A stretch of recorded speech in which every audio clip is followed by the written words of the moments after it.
Before the 1940s, women would not leave the house without wearing a pair of silk stockings.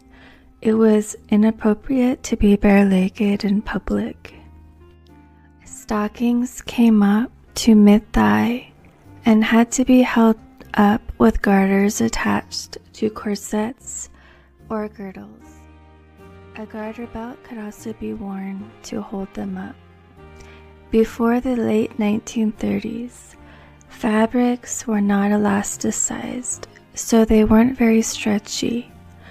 Hose were woven into the silhouette of a leg, a process called fully fashioned, or on tubular knitters.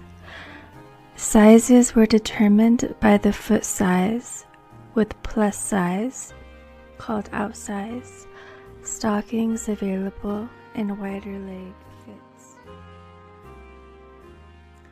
Once rayon and nylon were invented, stockings began to be made from those instead. They looked like silk stockings, but without a heavy shine. They were touted as a new product which will give women sheer, ringless hosiery that will not wrinkle, run, or wear out. While not entirely snag-proof, they did snag less and run less, so they would hold up longer than silk, depending on the thickness and type of weave. 1940s hosiery were sheer and nude-colored, but darker than the skin, and had seams up the backs, where fully fashioned styles were sewn together. Seamless stockings came about in the late 1940s, but never fully took off in fashion until the 1960s.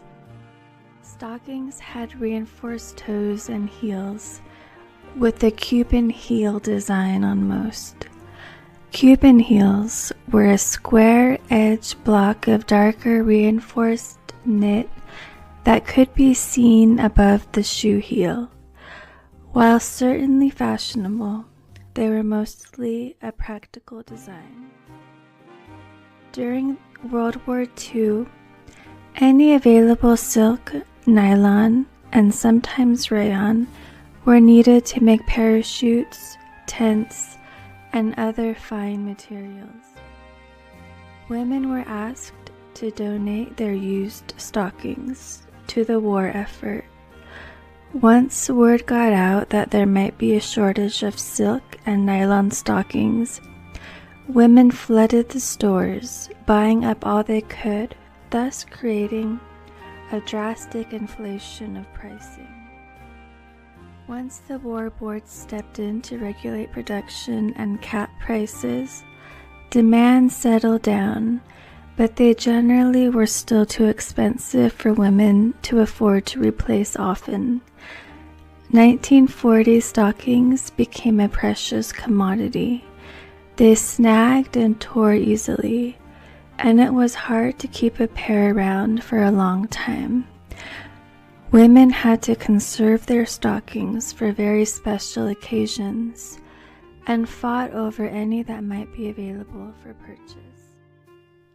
Most of the time, they had no choice but to go bare-legged. To wear stockings, especially with seams, was just part of their wardrobe. Sundays were often the only days women wore their stockings. The government went so far as to ask churches to tell women it was all right to attend without stockings. To get the 1940s nylon look without hose, women began to stain their legs with brown household items like gravy browning, coffee, and cocoa powder to give the appearance of stockings. Soon, enough leg cosmetics were developed that stained the legs a tan color, sort of the first self-tanners. The first version stained dresses and ran off in the rain. Newer versions were better and came in liquid, cream, or a powder that was mixed with water. Several different shades were usually offered to complement different skin tones. All of the makeup companies, such as Max Factor and Elizabeth Arden, got on board. Some women took it a step further and drew a seam on the backs of their legs with brown or black eyebrow or eyeliner pencil, often using a friend to help get it straight. After the war, nylon stockings returned and women went right back to wearing them. DuPont denounced immediately after the war that nylons would be made again for the public. They had some production issues and underestimated demand, so for over a year, crowds mobbed stores, creating nylon riots every time a shipment came in. There was little variety in stockings in the 1940s.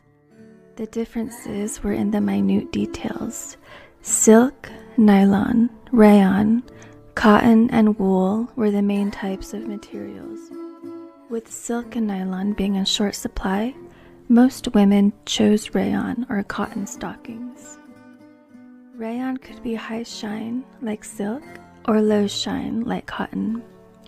It breathed well and held up nicely against wear. Its one drawback was that it lacked any stretch, making the perfect fit harder to achieve. There were three main types of textures 1940 stockings came in. Smooth, most stockings are knit smooth with some sheerness. Mesh, small holes make stockings breathe easier and were ideal for work or sportswear. Novelty mesh are unique patterns knit into stockings for fashion aesthetics only. The weight or thread count of stockings also contributed to texture. For day or workwear, a heavy knit cotton or wool stocking was the most practical, similar to tights today. Heavy sport knit stockings were plain or fancy designs of rib stripes or zigzags. Often work and afternoon wear could be a medium gauge smooth rayon stocking, while evening and special occasion wear preferred sheer, almost see-through knits. 1940s hosiery colors were limited to a few shades of a natural skin tone and white. Natural colors were called beige for your everyday wear, sun tones for a summer sun-kissed golden tan, taupe for special occasions which were darker than natural skin tone, often blended with gray threads. Darker colors made legs look thinner. White stockings were mostly worn by children, teens, and women dressing for weddings or nurses, or in spring pastel colors. Stocking sizes came in foot size and 3 lengths, 28, 30, and 32 inches. To get your seams straight, roll your stockings down, then pull on your stockings from the front and back, guiding the seam with your right thumb. Most women pull stockings on from the sides, but this will only make getting the seams straight more difficult.